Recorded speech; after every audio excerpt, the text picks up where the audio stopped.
People have said to me now, because of your videos, people actually who once bullied me are now saying that my passion is cool. And that's really powerful for me.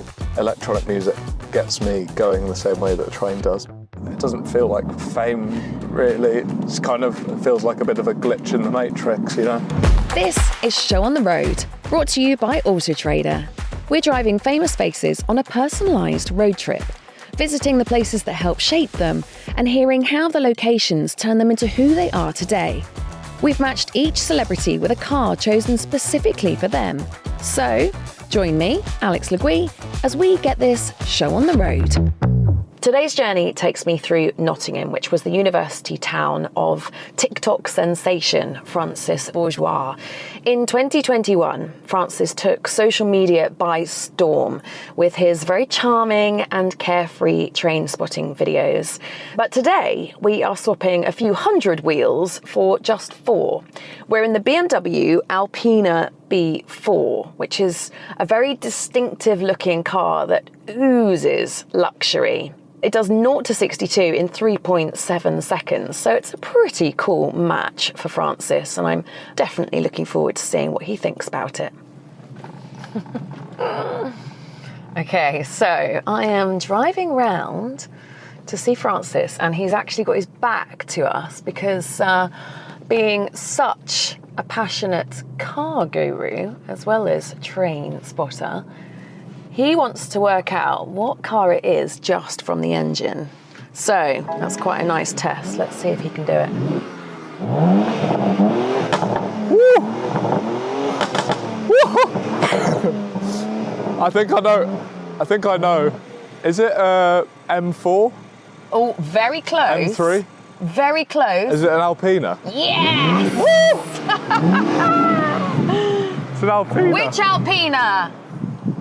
Is it an Alpina B4? Yes! He's only gone and done it. This is wicked. So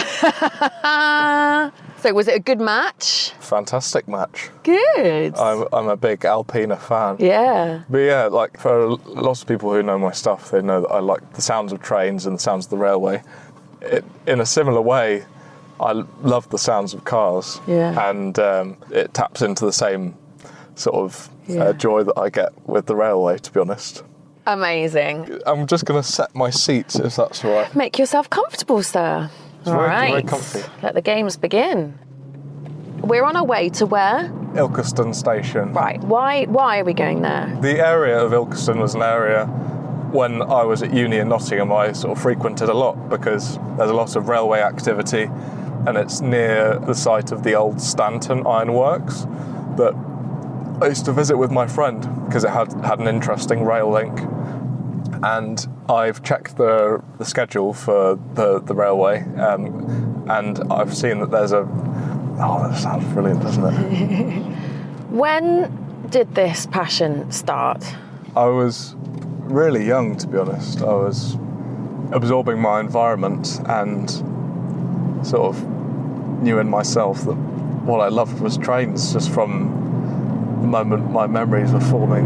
What was little Francis like? Bubbly, running around, doing normal toddler stuff, but also wanting to look at trains and wanting to buy Hot Wheels cars, wanting to look at exhaust pipes, wanting to, when I was tall enough, look over the door into the window to look at the speedometer and see how fast the car could go. I imagine, though, that not all your friends were quite on the same wavelength. No, not really.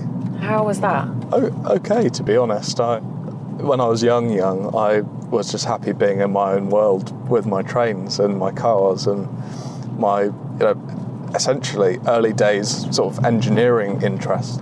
When I sort of came through to sort of secondary school and stuff, that's when I didn't really feel like I had a place to express my passion, especially for the railway, in my friendship groups and in school in general. That happily changed going to uni because I was studying engineering, and there were people who liked trains. I was like, wow. I met a friend called Luke. We went to places like Stanton Ironworks, Ilkeston, Benelli Viaduct, where we're going now, Towton, Attenborough Nature Reserve. And we'd be talking about trains in lectures, and we say, should we go to Towton Yard? Oh yeah. Start talking about the DB Class 60s that are all lined up. And then one lecture, someone that was sitting in front of us turned around and said, "Do you like trains?" And we're like, "Yeah." He's like, "Oh, sweet. I heard you talking about Towton. Yeah, it's pretty insane what they got going on in Towton." And there you go, just found another train nut. That's really nice. It was lovely.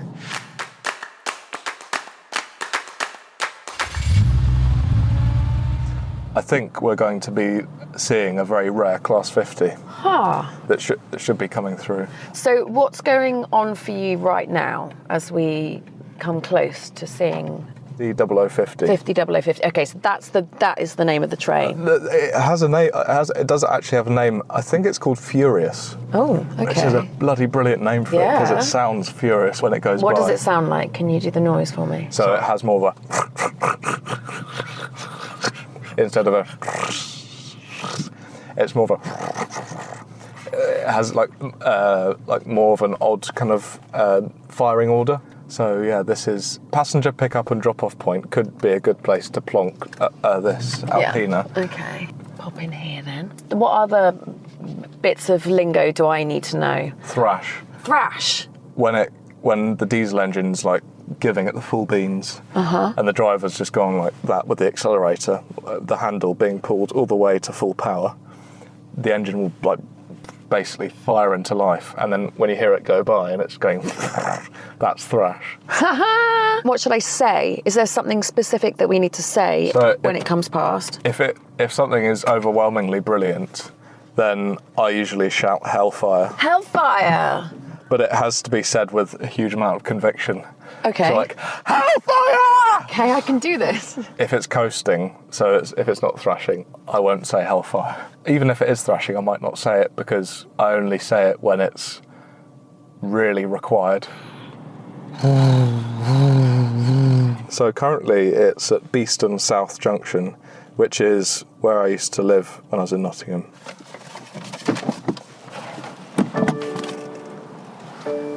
Where do we need to stand then? So I'd suggest we go funsies? A bit further down, because... I was going to say, when are you going to put your head cam on? This is when I get like a bit nervous. Yeah, I can see that. Okay, yeah, it's the 50. Can you see it? Yeah, be careful, Yes. be behind the yellow line. It is the 50, luckily. And you should start to hear it soon. Go on, please thrash. It's quite fast. Yeah, I think it's on. Thank you!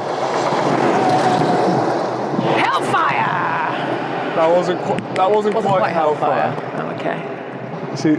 Oh, it smells good. Yeah. I've broken my train spotting virginity. Yeah, you have. It was a real demonstration, I think, of what it's like to be a railway enthusiast. Yeah. In terms of the feelings. Your foray into the sort of crazy world of social media can't have been, well, it must have been quite a dynamic change. Yeah. I pretty much just didn't have a clue what was going on. I was just creating, I wanted like this kind of creative outlet, and made that for myself, and just kind of continued focusing on my degree whilst going out, seeing trains, and then just happily editing it together and showing people.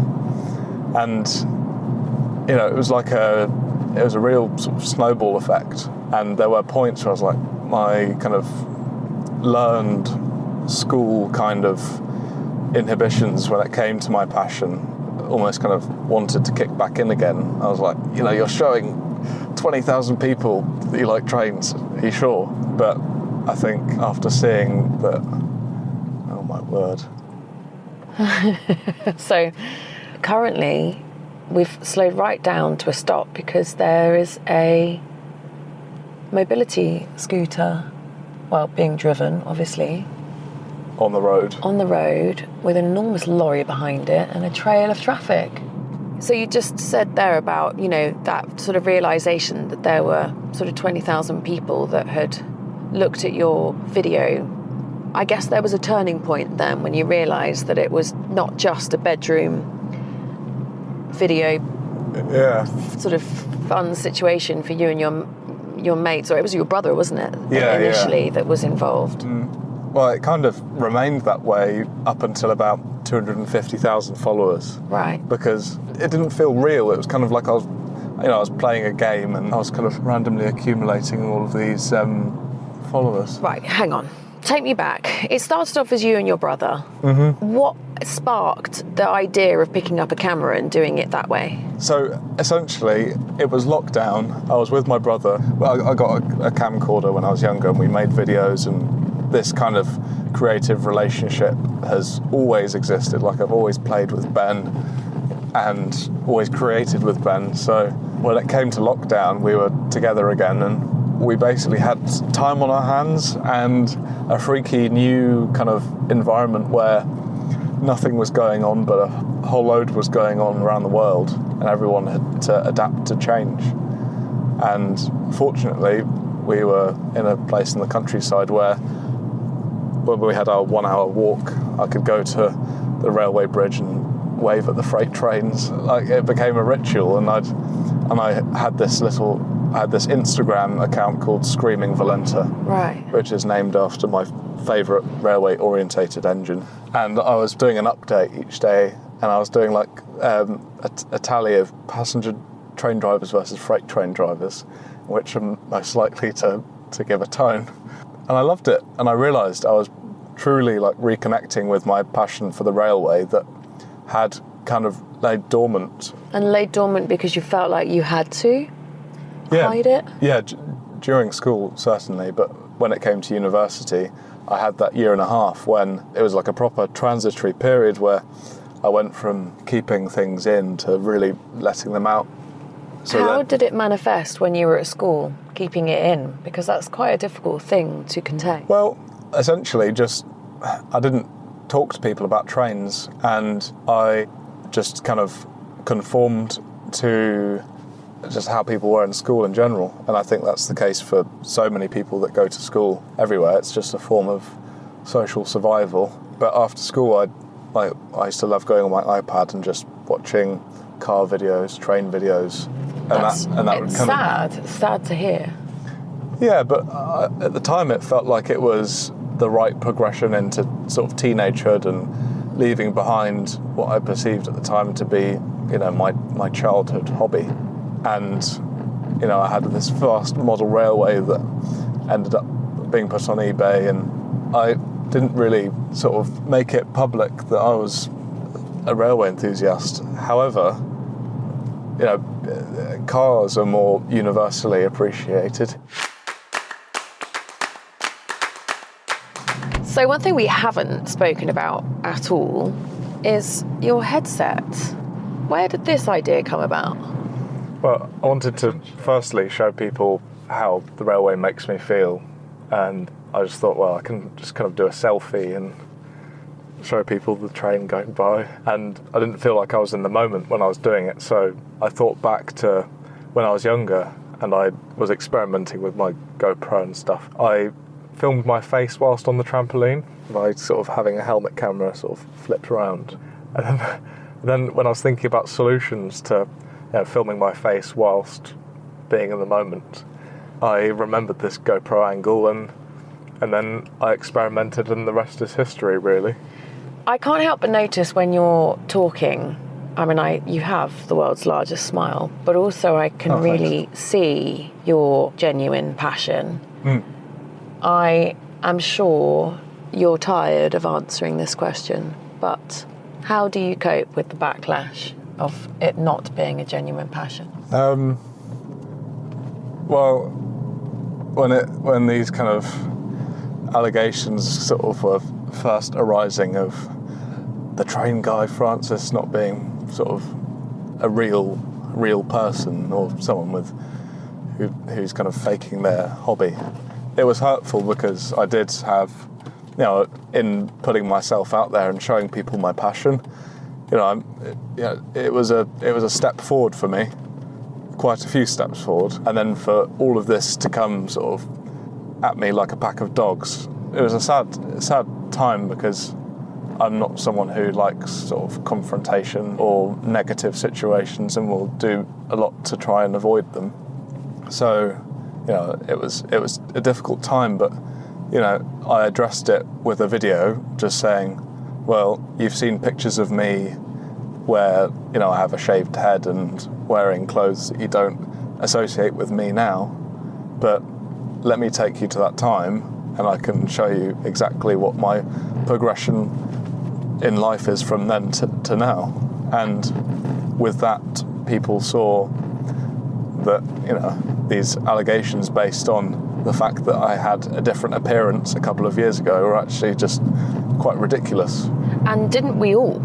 I think that potentially the backlash is from the people who don't have the courage to take off the mask in the way that you have. Yeah, quite possibly. But nowadays, I still get people saying, oh, why don't people realise this guy's just an actor? Or why don't people realise this guy's a fraud, kind of thing.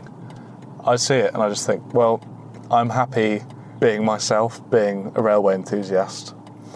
And I'm happy the fact that I can make so many people happy just by sharing my passion. And actually the energy that I'm seeing from my videos is massively positive, and that's what I'm happy to focus on.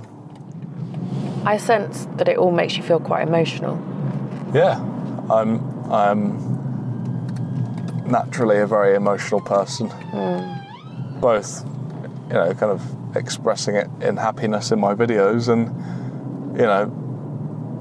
behind the cameras, sometimes totally the opposite. And I think it also makes people think when they see their videos, how is this guy so happy all the time? This can't be real. Well, I'm not happy all the time. I'm just showing the times when I am. Yeah. What do your coping methods look like? Going home, being with my mum and dad, stroking my cat Smudge, being with my mum and dad's new dog called Wolfstan, who is very, very happy all the time. And it gets so excited that when he wiggles his tail, the axis of movement is actually the centre of his spine, not his tail. So he ends up being like a kind of a slinky where his tail is actually hitting himself in the face. And, going back and being with that energy is very relaxing. Yeah. Takes me back to basics. Also being with my girlfriend, relaxing with her, but just being with myself as well. I don't do it often enough, but just taking time to process and think and really sort of meditate, because a lot of the time my mind is going, oh, what about that idea? Oh, what's running here? What train's going on? Oh, I want to do some research on this like random bridge, but that's a coping mechanism I'm still learning to really integrate into my life. Do you worry about the impact it has on the people around you as well? Well, I don't really feel like it's had a huge amount of an effect, apart from on my parents, because they're the ones who are, caring for me the most, and also my girlfriend too. And I think their kind of emotions are also tangled in it in one way or another, especially Amy, my girlfriend, because she, experiences going out with me and people bumping into me, etc. And she's known you for a long time, as we'll come on to. She's known you as Luke. So she's known you pre-TikTok sensation. Yeah. And through it all. Yeah. Yeah, she's been incredibly supportive. She didn't, when she was getting to know me, she didn't know that I was going to make a TikTok account. So, I really thank her for being so supportive, really. Would you change it? I would not change it. But I think, when I set up my account, my original reasons for using the pseudonym Francis Bourgeois were I was basically applying for jobs in the engineering industry. So I wanted to have like a creative outlet that wasn't really going to be touched by my fears of future employers seeing my videos, I wanted to have my professional side kind of slightly separate. And also, I wanted to have kind of protection from people that know me and know me through school. And in using that pseudonym, I was able to have that sort of protection. And essentially, the reasons for using it eventually became completely inept, because the engineering company that I ended up working at, everyone knew about my videos and everyone at school had found out about them in one way or another. So in a way, the pseudonym and using a different name is like the purpose of it has become redundant. So if I were to go back and do it again with the knowledge of how things would progress, I wouldn't really feel as much of a need to use a pseudonym. However, I like the name. Yeah. and who knows, maybe it's had an effect on how I've sort of developed that I'm not completely aware of. So I wouldn't touch anything in the process. The child you that had to wear a mask to a degree through your school years, what would you say to that child you now? Trains are awesome, trains are cool, and don't let anyone tell you otherwise. And that's what makes you cool, being different and having a unique hobby. And actually, whenever I meet someone who's at school, who's a railway enthusiast, just, kind of at a platform or wherever, I'll say to them, don't forget, trains are cool, and I know, you might get hassle from school, etc. But please remember that. And people have said to me now, because of your videos, people actually who once bullied me are now saying that my passion is cool. And that's really powerful for me, because I'm helping someone in a position that I was once in. And yeah, I've even written it in my book, in the prologue.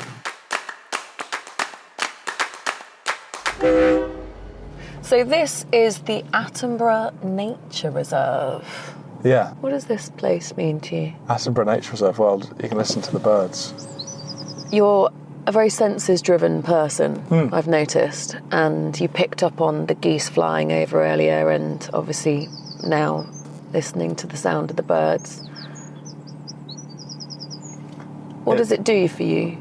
It makes me, it taps into my feelings. So I can close my eyes now, and aside from that gorgeous straight six engine, I can hear birds and stillness, and it makes me feel calm and happy, and reminds me of being with my family, being with my friends.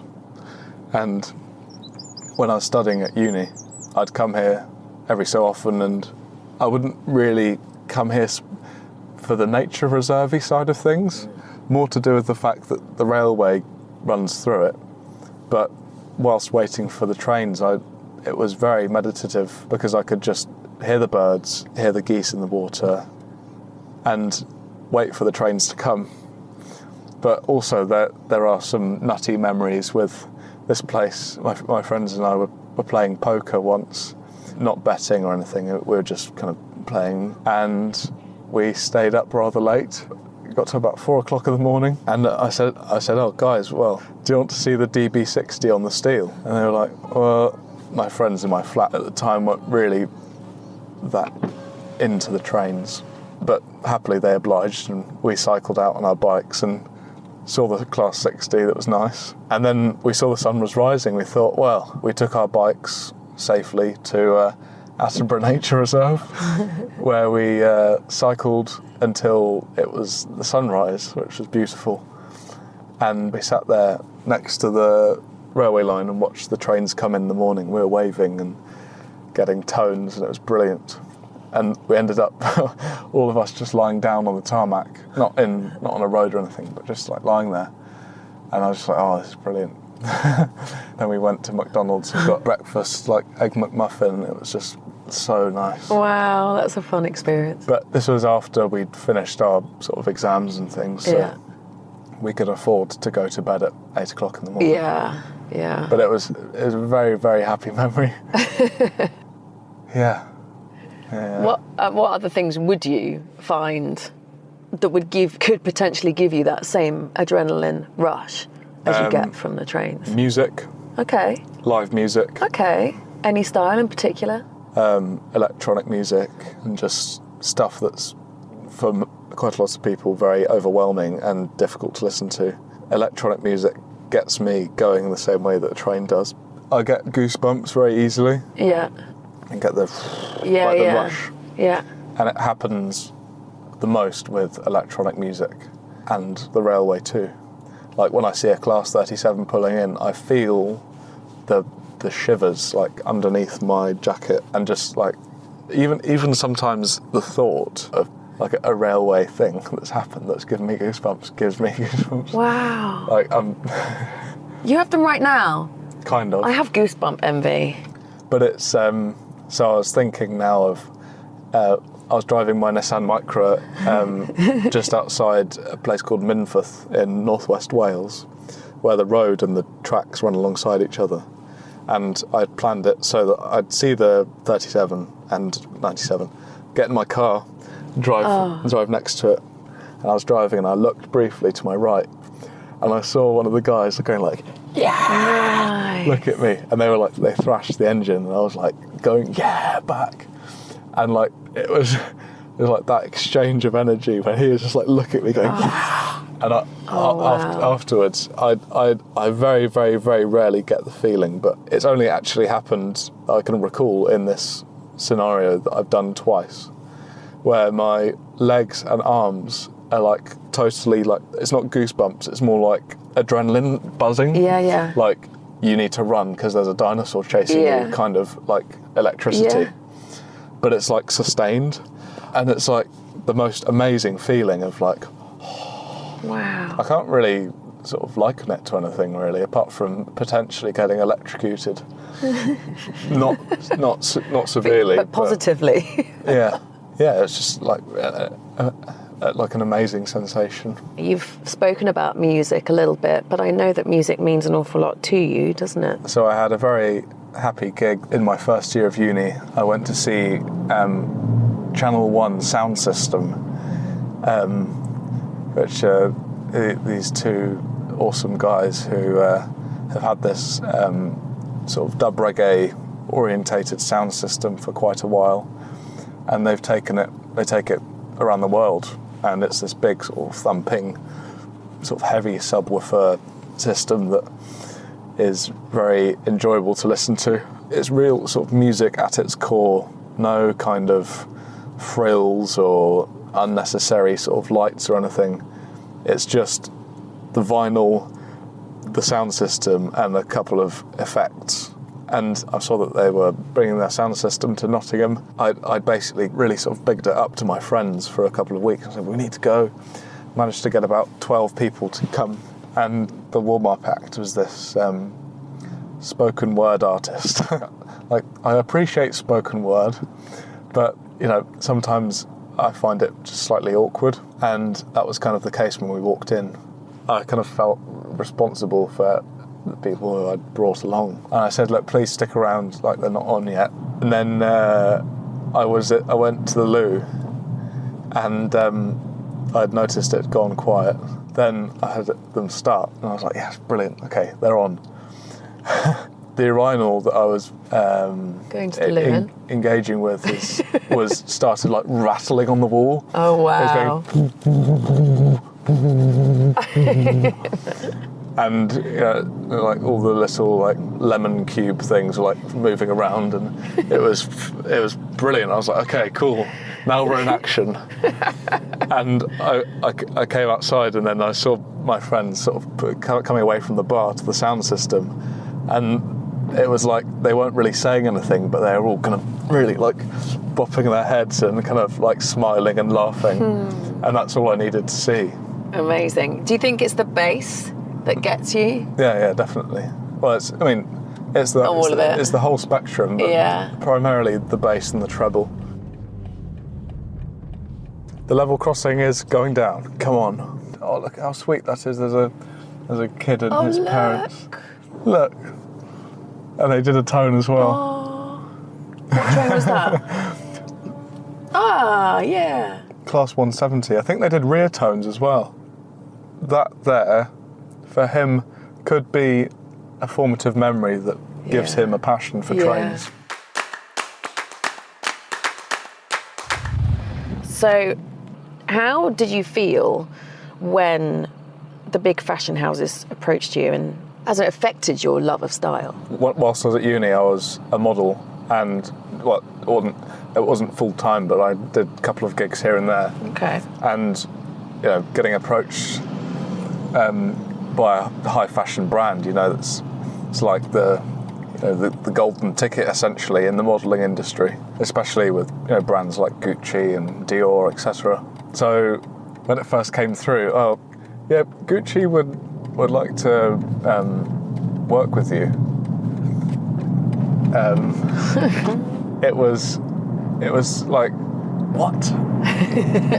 Because it had come from a completely different direction from approach via the mod. It did go through the modelling agency, but it wasn't so much of like a modelling gig per se. I was part of the campaign's kind of story, and I guess it kind of helped that I had a modelling background. Yes. And very much a modelling frame. Thank you.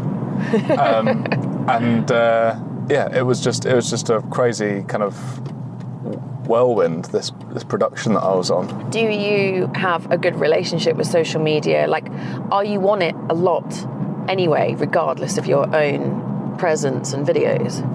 Kind of. Most of my time on social media is consumed by me reading everything and looking at how people are engaging with my stuff. Mm-hmm. Because although I'm, totally organic with what I'm sort of putting out, I like to see how people are reacting to it. But with that in mind, I'm also very conscious of not getting too bogged down in engineering my videos for people to watch, because there was a point where I felt like I had to do that in order to sort of keep on going. And then I lost touch of the real sort of core of the passion. So there was a bit of a full circle moment where I thought, actually, do you know what? I'm just going to not think about how I'm phrasing the intro. I'm just going to say what's on my mind, and then just let whatever happens pan out, and however I react to it be, the core of the video. And happily, I now know that is the ultimate formula, because I'm happiest because I'm not overthinking my passion and these situations that I love, and also people are getting the genuine me in these moments. And the turning point was I filmed a video at Milton Hemel Hempstead, and I said, I can't believe I'm saying this, but I'm about to see 2 rail tours crossing over at exactly the same point. And I was dead excited about it, and I was on the wrong side of the platform, and I thought, and then in the moment I was like, SHIT, take the camera off the lamp post that I'd mounted it onto, and I'm like, I'm not going to be able to see it here. And usually, if I'd had my kind of thinking about my video too much, I'd think, oh, well, that's ruined now. Like, people are going to be uninterested in the fact that, this has happened. But I thought, I'll just keep it rolling. And I left it, like, the whole situation as part of the video. Yeah. And I was astounded by how well it did. Yeah. And it's because I didn't think at all about... I was just so in the moment. Yeah. And that's it. It's just passion and genuine kind of just being in connection with what I love and being in connection with my feelings. That's just the formula that works, I'm sure, can work for other video creators too. So that house over there, I lived in for 2 years, and here's the university, lovely green park, and I'd walk/cycle along here. I'd go up to the co-op on the corner to get my sort of pasta ingredient, and I'd play frisbee with my friends in the park there. We'd have some nice cold beers in the sun when all of the work's out the way, and then we're going to take a left here. Oh, so we're actually going to be able to go past your old flat. How exciting! Yeah. And there's a Nissan Micra that's exactly like my Nissan Micra. Oh, yes. What's the name of your Micra? Lucy. Lucy. Why is it called Lucy? Because of the first 2 letters of the number plate. Oh. But it's very surreal to be here. I have happy memories being here. And me and my friends used to, in the evening, go in the garden, watch the planes come in to East Midlands Airport. And because this is the flight path goes over the house. And there'd always be a 747 that would fly in the evening from Cincinnati. Huh. And sometimes if we had a bit more time on our hands, we'd go to the airport itself to watch them come in. So, where are we right now? This is an industrial site in Nottingham where scrap metal is put in these wagons and then transported to places where they can be processed. I was just at the bridge there once and I was filming a scrap train come out when I noticed a girl behind me kind of standing there. I thought, oh, it's weird. Carried on filming and then she said, "Excuse me, do you make train videos?" I was like, yeah. And then I suddenly twigged that she said, "Me and my boyfriend love watching your videos." And it was the first time someone had said that to me. And I was like completely in shock and she asked for a photo. I would love to find that photo out there somewhere. It was like a moment of realisation that I'm not just kind of putting stuff onto the internet and then it sitting in isolation. I mean, it's obviously a really fond memory. Was or is fame important? It's not the thing that I value is when I can see how much how happy they are to see me, or when they say how much my videos have helped them, or whether it be through lockdown or through school, and I can see the circle of energy come from my videos and then almost back to me and through their kind of face, and that's what I value. But when sometimes it can quite easily get very overwhelming having lots of people saying hello and asking for photos, and there are times where I just would really rather not be recognised. And the fame it doesn't feel like fame really, it's kind of feels like a bit of a glitch in the matrix, because I go about my daily, I haven't changed my lifestyle whatsoever, apart from I take Amy out to nice restaurants and things like that every so often, and I think because I haven't changed my day-to-day, it does still feel weird when someone says hello and stops me in the street, but I'm slowly becoming used to it. But I think because I spend so much time in other people's minds thinking, what are they thinking? Are they okay?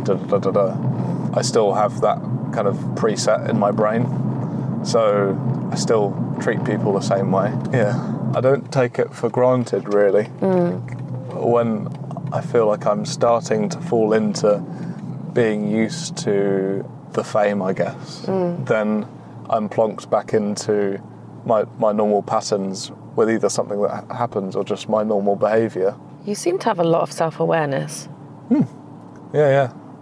I think now I've sort of settled into it and understand the position I'm in. I can make my my mind, which would usually have otherwise been channeled to engineering decisions, is now applying the same skills that I've learnt through engineering to create solutions for what I'm doing with my work now.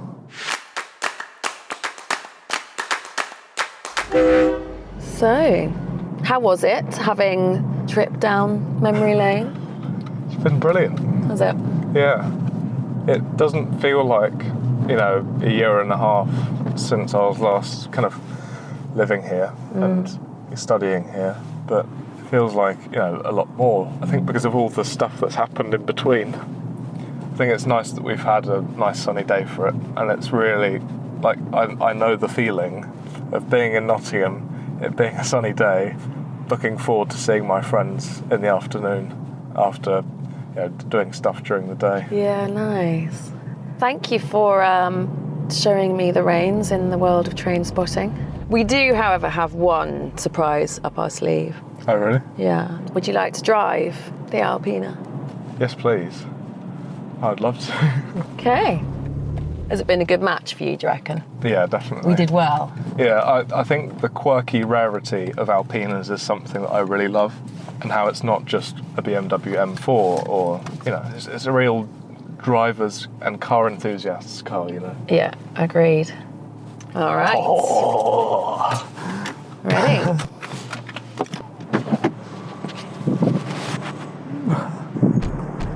Oh, it suits you. Thank you.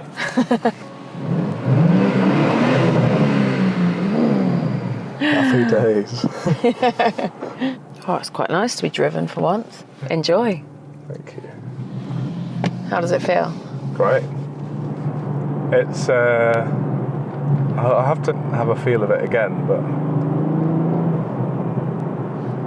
it's nice. Smooth, that's the word. Yeah, it is. Considering it's a bit of a pocket rocket. Are you thinking of getting a car? So I've been browsing, I'm coming clean as an Auto Trader regular browser / addict amongst, Auto Trader's the one I go to the most. Oh, good. So I've, BMW M3 46, I'm constantly checking for new adverts.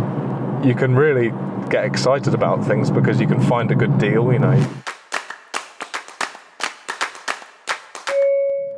So, we come to the end of our journey. Indeed. Almost. Have you enjoyed driving the Alpina? It's been a real treat. Just wish I could drive it back to London. Yeah. It'd be fun, wouldn't it? Thanks again. I've really enjoyed our chat. Yeah, I've loved it. It's been really nice. Been lucky with the cars on the road as well. I've seen a nice variety. Yeah. And thank you for the lovely chat. I've really enjoyed it. Yeah, me too. But I'm taking us to Nottingham Station. Yeah. As there's a train coming through the station in a minute. So I should have known there'd be some final train link. Yeah. What train is it then? It's a Class 37. Okay. 37175, which is on a UTU test train. Stands for Ultrasonic Test Unit. And what makes that train special? Because it sounds fantastic. So you're excited again, I'm guessing. I hope you get to shout, Hellraiser! Hellfire. Oh, okay. I hope you get to shout, Hellfire! Although Hellraiser would be good too. No? Yeah. Maybe that's the American version that they're shouting at. Hellraiser! Darn, that steam train was Hellraiser. I feel like I've got a long way to go before I'm an official train spotter. The T-shirt just isn't enough, is it? Nah. Well, I guess in neutral now. Yeah. One final rev. Yeah, go on then.